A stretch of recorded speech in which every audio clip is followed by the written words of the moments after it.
ऐसे में शीतल जी, अब सवाल यही है कि भाई अगर बिहार में नुकसान हो रहा है, जिसमें सबसे पहले कदम बढ़ाया गया, सबसे पहले नीतीश कुमार को पाले में लाया गया, कर्पूरी ठाकुर को भारत रत्न का ऐलान भी हो गया, बड़ी सहूलियत भी हो गई, तो अगर बिहार में 40 का ये गणित बदलता हुआ और बिगड़ता हुआ दिख रहा है, तो 400 पार और 370 संभव कैसे है? कहां कहां क्या क्या गुणा गणित दिखता है? ये सिर्फ बिहार तक सीमित नहीं है। महाराष्ट्र में भी बदलता हुआ दिख रहा है, कर्नाटक में भी बदलता हुआ दिख रहा है, बंगाल में भी बदलता हुआ दिख रहा है, और ऐसा कोई स्थान हमें नहीं नजर आ रहा है।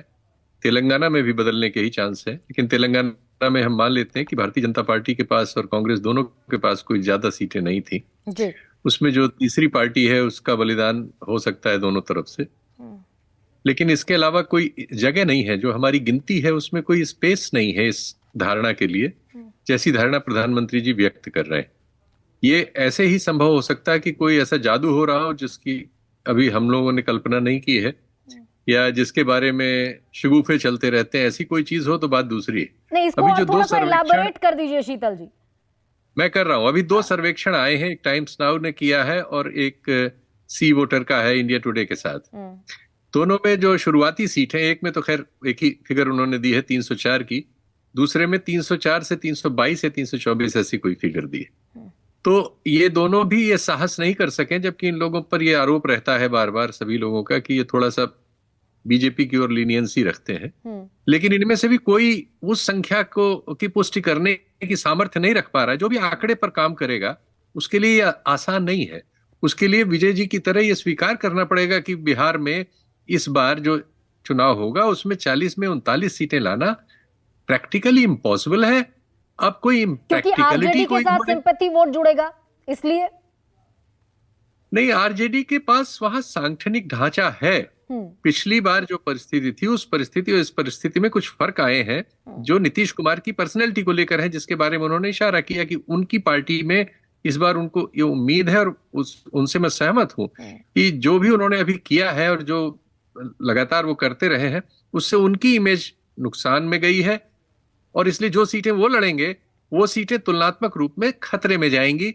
अब वो खतरा कितना बड़ा होगा, 1 सीट का होगा या 10 सीट का होगा, ये हम अभी नहीं कैलकुलेट कर सकते। और उत्तर प्रदेश में तो जयंत चौधरी, जिनके पास मात्र 2% का वोट शेयर है, वो जाने के लिए तैयार बैठे हैं। उत्तर प्रदेश ही एक ऐसा प्रदेश इस समय तक है जिसमें आप जो भी संभावना देखना चाहें देख लें, लेकिन बीजेपी के पास इस समय सहयोगियों के साथ 66 सीटें थी, 14 बची हैं। आप 14 की 14 उनको दे दीजिए। इसके बाद 370 और 400 कहने के लिए तर्क चाहिए, वो तर्क नहीं है। और वैसे तो भाई मैं कहता हूं कि राहुल गांधी स्वीप कर रहे हैं, 500 सीट ला रहे हैं, तो उसका इस तरह की कोई बात कहने का नहीं, लेकिन आप कह रहे हैं कि महाराष्ट्र में भी, आप कह रहे हैं कि महाराष्ट्र में पिछली दफा शिवसेना 23 पर लड़ी, 18 जीती, और बीजेपी के पास 23 सीटें हैं, लेकिन अभी ये फ्रेगमेंटेड शिवसेना है और फ्रेगमेंटेड एनसीपी है। महाराष्ट्र का गणित कैसा है? बीजेपी के लिए सपोर्टिव है? नहीं, बीजेपी मान लीजिए अपनी स्थिति बरकरार भी रखती है, तो ये तो मान ही लीजिए कि जो शिवसेना उसके साथ थी इस समय उसके साथ नहीं है, कम से कम 2 टुकड़ों में है। 2 टुकड़ों में, जिसके बारे में जो सर्वेक्षण अभी दोनों हमारे सामने आए हैं, उन दोनों के हिसाब से ये समझ में आता है कि वहां भी काफी कांटे की लड़ाई है। थोड़ा बहुत फर्क होगा, एक कोई मान लीजिए 4 सीट किसी की ज्यादा होगी, दूसरे की 4 सीट 6 सीट कम होगी, इससे ज्यादा फर्क नहीं आ सकता वहां। तो ऐसी सूरत में तो वो गिनती चाहे एनडीए की कम हो या बीजेपी की कम हो, दोनों में से किसी की कम होगी जरूर। नहीं, लेकिन कितनी होगी ये हम अभी नहीं कह सकते, लेकिन कुछ होगी। 303 से कम होगी तीसरे कुछ राज्यों में, जहां तीसरे एक और एरिया है, कुछ जगह पर 100% स्ट्राइक रेट बीजेपी का था। बिल्कुल ठीक। मसलन राजस्थान में 1 सीट वो निर्दलीय वाले को छोड़ दे जो बाद में एनडीए में आ गए थे, मध्य प्रदेश भी 1 सीट छोड़ दें तो वही कर लें, हरियाणा में 10 की 10 सीट थी। इस समय जो भी सर्वेक्षण हो रहे हैं वो कुछ सीटें कुछ दूसरों को भी दे रहे हैं। तो अगर इन जगहों पर भी कुछ सीटें, मैं कह रहा हूं 1-2, 1-1, 2-2 ऐसी भी सीटें दे रहे हैं, तो ये कहीं से कम हो रही है। तो जहां से कम हो रही हैं उसको भरने की जगह, सिवाय उत्तर प्रदेश के जिसमें मैं 14 सीटें 14 की 14 उनको दे रहा हूं, उसके बाद कहा 80 की 180 तो नहीं हो जाएंगी, अभी तो इस चुनाव तक तो ये 80 ही रहेंगी। हाँ। इसलिए मेरा ये कहना है। दूसरे एक और परिप्रेक्ष्य में दिखाना चाहता हूं। हाँ। देखिए, देश के स्तर पर आप देखिए तो 11 के आसपास राज्य ऐसे हैं जो विपक्षी शासित हैं, 2 ऐसे हैं जो अभी कुछ दिन विपक्षी थे फिर पक्षी हो गए, जैसे बिहार और महाराष्ट्र, तो ये बदल वाले हैं। बाकी लगभग 11 ही राज्य, 11-12 है, जिसमें बहुत सारे छोटे छोटे उत्तर पूर्व के भी राज्य शामिल है, अरुणाचल प्रदेश, नागालैंड, त्रिपुरा इत्यादि।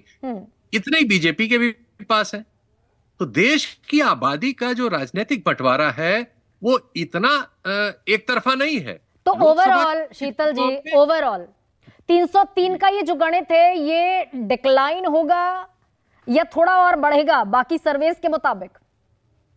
देखिए, मुझे तो अभी लगता है कि जो स्थिति है, यह स्थिति अगर बीजेपी ले आती है जैसी संभावना है तो उसने बहुत अच्छा प्रदर्शन किया हुआ माना जाएगा उसको। अगर ये भी ले आती है, अगर ये भी ले आती है, ठीक है, ये कोई ये कमजोर स्थिति नहीं है, ये बहुत सहज ठीक बात है, स्पष्ट मेजॉरिटी है और क्या चाहिए।